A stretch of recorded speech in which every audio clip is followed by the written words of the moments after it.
3 minute হলে আলগে দিবে, হ্যাঁ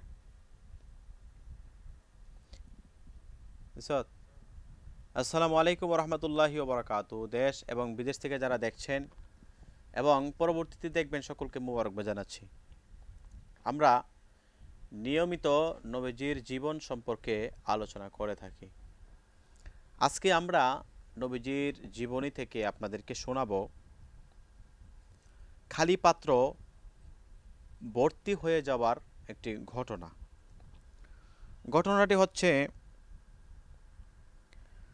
আব্দুর রহমান জামি শাওয়াহিদ নবুয়ত কিতাবের 227 নম্বর পৃষ্ঠায় এসেছে। হজরত আনাস রাদিয়াল্লাহু তাআলা আনহুর আম্মা হজরত উম্মে সুলাইম রাদিয়াল্লাহু তাআলা আনহা নবীজির খেদমতে এক বাটি ঘি হাদিয়া পাঠালেন। তিনি ঘি রেখে খালি বাটি পাঠিয়ে দিলেন। অপর এক মহিলা উম্মে সুলাইম রাদিয়াল্লাহু তাআলা আনহার কাছে সামান্য ঘি চাইলে তিনি তাকে বললেন, সমস্ত ঘি নবীজিকে দিয়ে দিয়েছি, আমার কাছে আর কোনো ঘি নেই। মহিলা বলল, একটু দেখুন না বাটিতে সামান্য রয়েছে কিনা। উম্মে সুলাইম তার মেয়েকে বললেন, বাটিটি দেখো সামান্য ঘি আছে কিনা। মেয়ে গিয়ে দেখে বাটিতে পরিপূর্ণ ঘি হয়ে আছে। সুবহানাল্লাহ। উম্মে সুলাইম হযরত আনাস রাদিয়াল্লাহু তাআলা আনহুর মা নবীজির দরবারে এসে বললেন, ইয়া রাসূলুল্লাহ, ইয়া হাবিবাল্লাহ, আপনি আমার ঘি গ্রহণ করেননি। তিনি বললেন, কেন? আমি তো তোমার পুরো বাটি ঘি খালি করে দিয়েছি।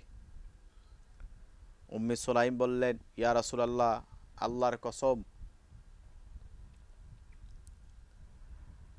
আমি আপনার কাছ থেকে যিনি আপনাকে সত্য রাসূল হিসেবে প্রেরণ করেছেন, আমি সেই বাটি খালি বাটি মুখ পর্যন্ত ঘি পূর্ণ হয়ে গিয়েছে। তিনি মুচকে এসে বললেন, সেগুলো ব্যবহার করতে থাকো আর বাটি সেই স্থান থেকে সরাবে না। সুবহানাল্লাহ। অর্থাৎ খালি বাটি আল্লাহর রাসূলের বরকতে সেটা পরিপূর্ণ হয়ে গিয়েছে। নবীজি এমন একজন পয়গম্বর আল্লাহ এই জমিনে পাঠিয়েছেন, যেই নবীজি খালি বাটিতে তিনি দোয়া করে দিলে সেখানে পরিপূর্ণ ঘি হয়ে যায়। সম্মানিত ভিউয়ার্স, আশা করি আমরা এই উক্ত আলোচনা থেকে জানতে পারলাম নবীজির শান এবং মান। আপনি যদি আমাদের এই চ্যানেলে নিয়মিত হয়ে থাকেন তাহলে আমাদের চ্যানেলটি সাবস্ক্রাইব করবেন। পাশাপাশি আমাদের এই চ্যানেলে আমাদের নবীজির শান ও মান নিয়ে অনেকগুলো আলোচনা আছে, আপনারা সেগুলো দেখবেন। আমাদেরকে সাপোর্ট করবেন যেন আমরা বেশি বেশি করে নবীজির শান মান নিয়ে আলোচনা করতে পারি। আসসালামু আলাইকুম ওয়া রাহমাতুল্লাহি ওয়া বারাকাতুহু।